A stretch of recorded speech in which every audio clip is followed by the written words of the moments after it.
And now it's time for another interesting story with the Cajun Baby Cliff Crochet. And luckily this turns out to be kind of a funny story, but at the time it was a very serious story, dangerous story, and it could have turned out bad. So yesterday morning I'm cutting across the lake for qualifying rounds with Group A, Stage 2 Bass Pro Tour on Lake Okeechobee in Florida. And I'm cutting across the lake, and I'm in about, I'm 3-4 foot waves, and my boat's pounding, and it's Okeechobee, and the wind's blowing 20 miles an hour, so it's rough. And I end up hitting a wave pretty hard, and some water flew over, and as I watched this water flying around me, I noticed the cork of a rod and a reel flying by me. And as I look back, I see 4 of my favorite KastKIng rods and reels in Lake Okeechobee. Come to find out, my rod buckle had broke, which lets my rods fly out the boat into the bayou. So what I did was, now remember this is all going on 3 and 4 foot waves, so I spin around and I can kind of see where I passed, and luckily I see rods sticking up. All I can see is about this far rod sticking up, and they got waves rolling over it.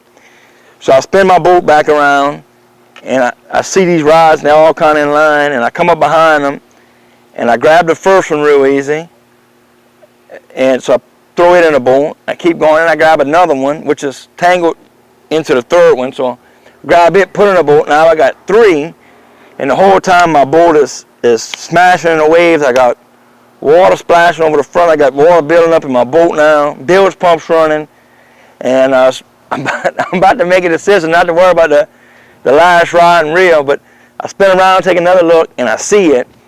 And as I'm coming up to get this rod, my boat's just bouncing in these 4 or 5 foot waves. They were big, and about every third time I hit one would come over the front, and with the water in my boat, and I could just wave after wave. It was just relentless. They kept coming.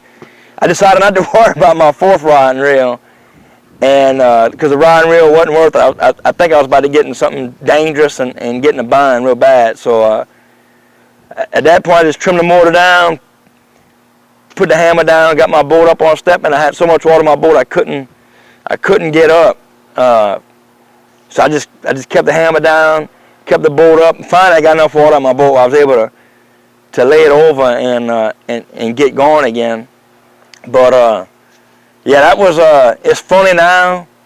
I lost a rod, had to spin back around and get it. Saved 3 of them. It's kind of funny. Rod strap broke high, but looking back, man, that was a very close to dangerous situation, and staying calm and wearing life jackets, I guess, was a big part in yesterday. I lost the rod and reel, but I made it back to tell the story. So, rod buckles and life jackets.